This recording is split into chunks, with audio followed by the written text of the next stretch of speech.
Biksimizi devamlaştırmaz, hürmetlik vatandaş. Mavzumunda.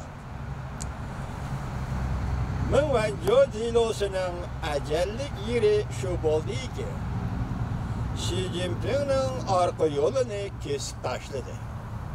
Mavzula haber 1. ayının 30. günü Beijing Bahari Journal'ı ilan kılındı haber.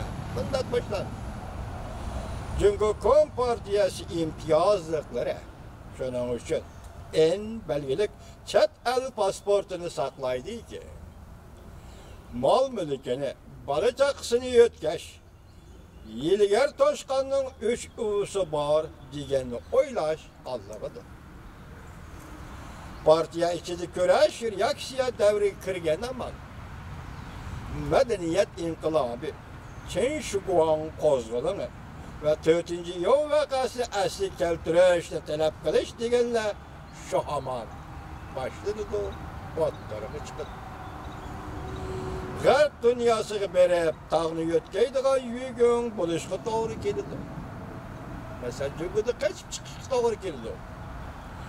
Ulanın nazırda garp dünyası bilen cüngünün hiç kandak farkı yok. Hemmisi okşaşla öpkünü espi yok, işte kuyruğu satıdan Allah. Öpkünü espi yok, işte bu şey satıdan Allah.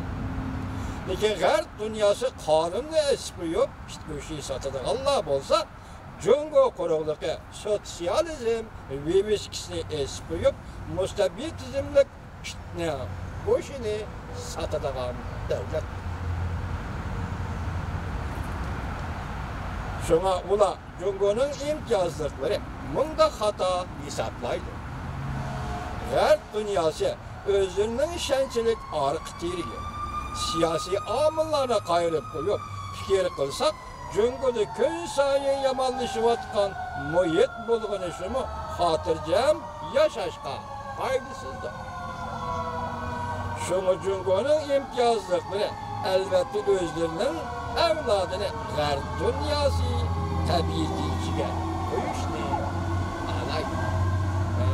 Garp dünyası siyasi muhit işçiye, tabiiyeci işçiye, yani Pakistan dünyaya koyuştu yüzden evlatlarını Cungo'nun imtiyazlıkları alaydı.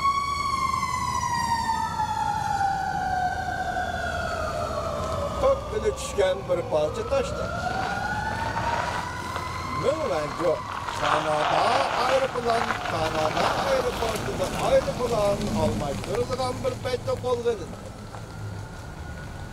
Cumhuriyet'in imtiyazlıkları Katar'da Mınvanco porçakçılık orunlu igelişi mümkün. Yeştimige arzmaydigan bir adam.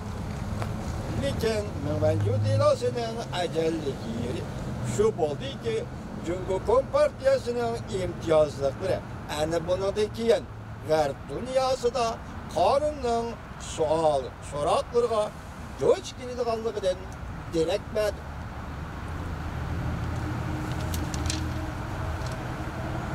Cunhua belgili kime yaki parxotdan birinci kol yaki ikinci kol başlıqları parxotu taşlap kaçıdığan yolunu etip koydu. Mınvanco vakası parxotda Cunhua belgilik parxot bu parxotga chiqib olganli vaqti kelganda kaçırdı. Lekin hozir Mınvanco dilosi bu parxotda tashlab ketadigan yo'lni va parxot chiqib qochadigan yo'lni etib qo'ydiydi. O'xshasa Cunhua belgilik parxotning birinchi qo'l, ikkinchi qo'l boshliqlarining farzandlaridan ko'ngil qo'yib yasayotgan umid qurilishini buzib tashladi. Tugashdi. Butunlay tugashdi. Bu yerda Abdurrahman demoqchi bo'layotgani xabar yozuvchini Cungo'da garp dunyosi qochadigan yo'l itilib ketdi. Mınvanco dilosi mushuni keltirib chiqadi. Tugashdi. Butunlay tugashdi. Chidab turg'ili bo'lmaydi. Qanday chidab tura olasan? Cungo Kompartiyasi imtiyozliklari bir qo'lida og'zini, bir qo'lida so'ngguchini tutib qoldi. Ko'ldikini chiqara olmaydigan bo'ldi.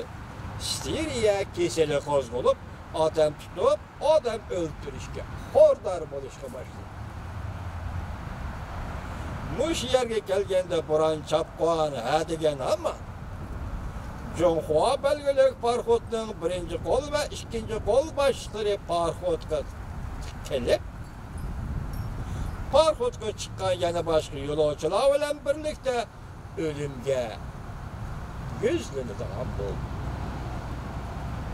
Jangjeshi Tayvanga qochgan chog'da ishlatgan bir jumla aqli, ya'ni oriyatga olaman. U tarafga bir qadam bossang, qayerda o'lishingni va qayerga ko'milishingni bilmaysan. Jangjeshi ayni vaqt Tayvan qochgan shunday debdi, endi hozir qilaman, nega qochadi bu? Qochadigan yo'lni itilib ketdi. Qaraganda hozir Mingvanju bu yo'lni itib etdi deydi. Endi Jangjeshi Tayvan qochadigan vaqtda shunday degan ekan. U tarafga qarab bir qadam olsang, qayerda o'lishingni va qayerga ko'milishingni bilmaysan. Xulosa qilganda Mingvanjuning qo'lga ilinishi Jungoning tinch yo'l bilan o'zgarishida zarracha mumkinlikni yo'q chiqarib etdi. Bu cümle pek ağır cümleyken cuma vatandaşlar hazır dünya ve dünyada yana başkalar. Mesela Xitay demokratları degendekler. Yani Amerika'ya Cumhur'un qalaymakon bo'lishlar biz sağlamaydı. Tinch yo'lli o'zgarish kerak deb keldi hozirgacha. Hem shunday muomala qilib keldi Amerika Qo'shma Shtatlarining Jungo tashqi siyosati.